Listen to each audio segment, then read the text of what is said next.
السلام عليكم ورحمة الله وبركاته. أصحابتك وحرن جنالك مركلة سودة وذا هدي هذا ومهتسنتين ما أنت وأحد وأنا سقالي طبعا بشا جولاي سنة كلابا كون iyo 26 muuqaalkan waxaan rabaa inaan idin kula wadaago Mareykanka oo qirtay in askari kale waqooyiga Ciraaq looga dilay iyo duqeyntii jimcihii dawladda Iran ay la beegsatay saldhiggii Mareykanku uu ku lahaa Kuwait oo laba askari ay ku geeriyoodeen askarigii kale oo lalaa oo saldhigga dhexe ee Mareykanka ee Satcom ay xaqiijiyeen in haraadiga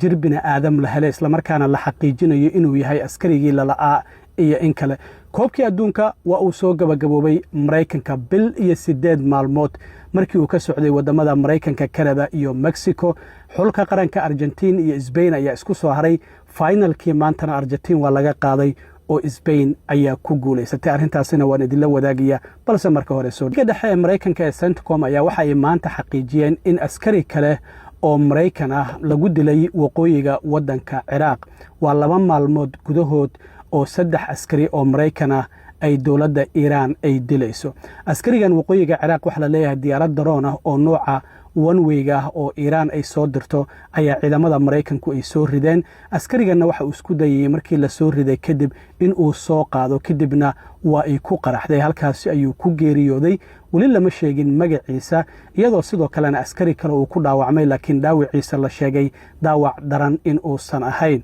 waxa arintan ay ku soo beegmaysaa iyadoo saldhigga dhexe Mareykanka ee Centcom ay sidoo kale shalay xaqiijiyeen in jimcihii 2 askari oo Mareykan ah lagu dilay saldhigga Mareykanku ku leeyahay dalka Kuwait markii ay duqeyn la beegsatay dawladda Iran. waxaana sidoo kale qoraalka shalay ay soo saartay Centcom lagu sheegay in askari kale la laayahay. haddaba qoraalkan maanta Centcom ay soo saareen oo ay ku xaqiijinayeen dhimashada askariga waqooyiga Ciraaq ku geeriyooday waxay sidoo kale ku sheegeen dhacdadii 17 ka dhacday Kuwait in askarigii lalaa hadda haraadiga jirbina aadam la helay isla markaana la xaqiijinayo. waxa ay u badan tahay in la aqoonsan waayo marka DNA-diisa in lagu xaqiijiyo ay noqonayso. tiradan guud ee ciidamada Mareykanka intii dagaalka uu kula jiray Iran uga geeriyootay waxay gaaraysaa hadda 18 askari in ka badan 400na waa ay ku dhaawacmeen. Iranna waxay si ba'an u duqeynaysaa wadamada Kuwait, Urdun iyo waliba Bahrain iyadoo goob biyaha lagu sifeeyo oo ku taala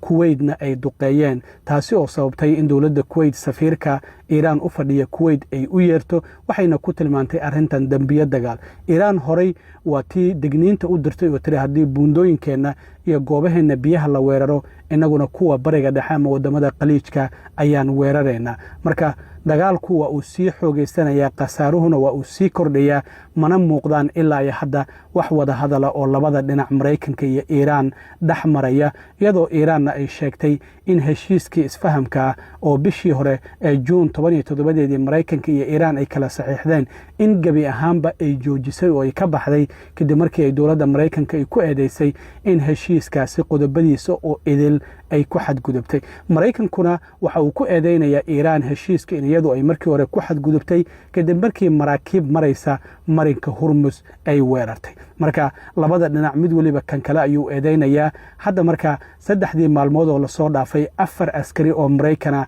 ayay u muuqataa in ay ku geeriyoodeen Kuwait iyo waliba Ciraaq marka lagu daro askarigan hadda haraadigiisa la helay oo la xaqiijinayo walina aan la xaqiijin. guud ahaan 18 askari ayay marayaan tirada Mareykanka uga geeriyootay ayna dagaalkan Iran. madaxweyne Trump shalay waxa uu sheegay waan ka murugeynaynaa askarta geeriyootay laakiin ma ogolaanayno marnaba Iran inay hub nuclear ah yeelato. marka waan arki doonaa arrimahaasina waxyaabaha ka soo kordhay. laakiin arrinta xiisaha badan oo aan layga baran laakiin aan maanta idii wada waxay tahay ciyaartii finalka ee kama dambaysta ee koobka adduunka oo koobkii adduunka gabi ahaanba maanta oo 19 ah la soo gabagabay. sidaan ognahay koobka adduunka waxa uu ka furmay Mexico 12 bishii June ee la soo dhaafay bil iyo 8 maalmood ayaa 3 wadan oo si wada jir u martigelinaysay in Mexico, Canada iyo Mareykanka lagu soo gabagabay. ciyaarta kama dambaysta oo u dhaxaysa Argentina oo kaalinta kala horeynta FIFA kaalinta koobaad uga jirtay iyo Spain oo kaalinta labaad uga jirtay garoonka MetLife Stadium oo ku yaala New Jersey New York ayay ka dhacday dadweyne aad u fara badan ayaa ka soo qayb galay furitaankii xaflad xiritaan koobka adduunka ayaa la sameeyay oo fanaaniin caan ah ay ka soo muuqdeen oo ka mid yahay Post Malone waxa sidoo kale ninkan ku caan baxay taageerida Ronaldo Aisho Speed ayaa isaguna heestiisii ka qaaday gabagabadii xafladii lagu xereeyay koobka adduunka ciyaarta qaybtii hore markii gool la'aan ay ku dhamaatay 30 daqiiqo ayaa laga dhigay half-time halka sida caadiyana 15 daqiiqo ay tahay marka halkaasina madadaalo ayaa lagu sameeyo Shakira Madonna ay ka soo muuqdeen iyo sidoo kalena waxa la arkay Ronaldo iyo Ronaldinho oo Madonna markii ay haysaysay iyaguna gaari oo Ronaldo wado isla markaana shirka uu ka saaran yahay Ronaldinho Justin Bieber ayaa ka soo muuqday sidoo kale marka fanaaniin kala duwan ayaa madadaaliyay taageerayaasha haafkii dambe markii la isku soo laabtay ciyaarta ilaa iyo daqiiqadihii u dambeeyay waxay ahayd mid la isku mari waayay 90kii marka la dhaafay kadib ayaa waxa xulka qaranka Argentina roose ka qaatay ciyaaryahan Enzo Fernandez oo Chelsea u ciyaara kadib markii foul halisa uu ku galay Paul Kubarsi oo 19 jira isla markaana u ciyaara kooxda Barcelona 10 ciyaartoy ay ku ciyaarayeen 30 daqiiqo oo lagu daray ciyaarta daqiiqadii 106aadna waxa goolka kaliya ee ciyaarta oo goolka guusha oo u horseeday Spain inay koobka adduunka ku guuleysato u dhaliyay ciyaaryahan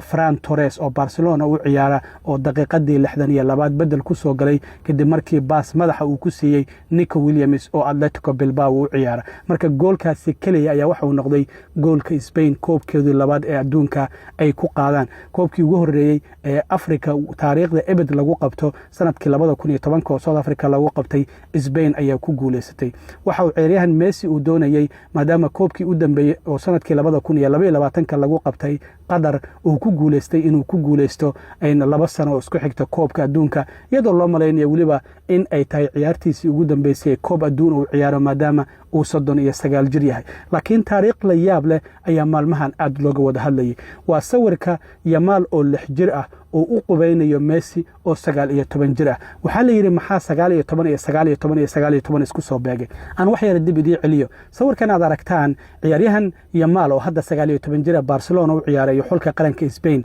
markan uu Messi u qubeynayo munaasabad charity oo lacag lagu ururinayo oo UNICEF ay soo qaban qaabisay waxa uu Messi ahaa 19 jir waxana uu Yamal ahaa 6 bil ayuu jiray hadda marka 19 sano ayaana Messi uu numberka 19aad ayuu xilligaasi u watay Barcelona iyo xulka qaranka waliba Argentina hadda marka ayna 19ka maanta ayay ahayd oo finalka koobka adduunka la qabanayay Yamal waa 19 jir Messi xilligaasi waxa uu ahaa sidoo kale 19 jir marka waxa la leeyahay numberkan 19ka maxaa isku soo beegay ciyaarta sidoo kale maanta waxa joogay madaxweyne Trump madaxweynaha dalka Mexico Claudia Sheinbaum ra'iisul wasaaraha dalka Canada Mark Carney waxa sidoo kale joogay qaar kamid ah golaha wasiirada wasiirka arrimaha dibadda uu kamid yahay wasiirka amniga gudaha oo wasaaraddiisu amniga garoonka ciyaartu ay ka dhaceysay oo sugayay wasiirka ganacsiga Howard Lutnick Trump wiilkiisa ugu yar ee Barron Trump oo ciyaaraha kubadda cagta ee soccerka Mareykanka laga yaraa laakiin anagu football aan iraado aad u jecel ayaa sidoo kale joogay qaar kamid ah caruurtiisa marka ciyaartii markii soo gabagabowday sidaasina waxa koobkii ku qaaday xulka qaranka Spain Messi oo waxa la arkayay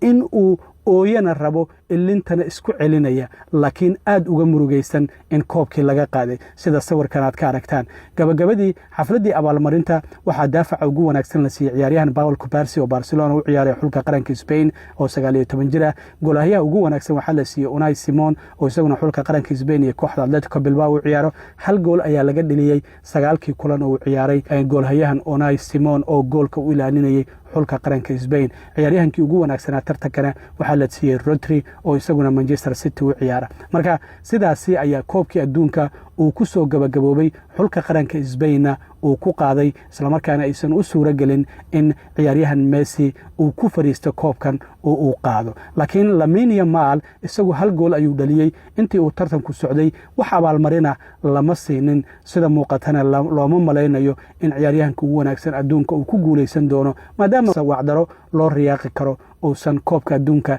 intii uu socday uusan dhigin marka ciyaaryahan Lionel Messi waa kan markii bilada uu siinayay madaxweyne Trump horeeyay ee adduunka ayuu ku guulaystay waxaana uu sheegay in sanaha soo socda uu doonayo koobka Champions League in kooxda Barcelona uu la qaado marka koobkii adduunka waa uu soo gabagaboobay Spain ayaa ku tartantay waliba sanadkan waxa uu ahaa sanadkii la balaariyay koobka adduunka oo 48 kooxood ay ka soo qayb galeen inkastoo FIFA ay sheegtay 2034 kooxood in ay doonayaan in ay ka dhigaan laakiin wali go'aan lagama gaarin marka waliba ciyaartoyda ku guuleysatay xulka qaranka Spain Farantiya ayaa la siiyay sida ciyaaraha Super Bowl-ka ama basketball-ka Mareykanka markay soo gabagaboobaan in Farantiya la siiyo waa markii ugu horeysay oo xiriirka FIFA ay Farantiya siiyaan ciyaartoyda awal bilado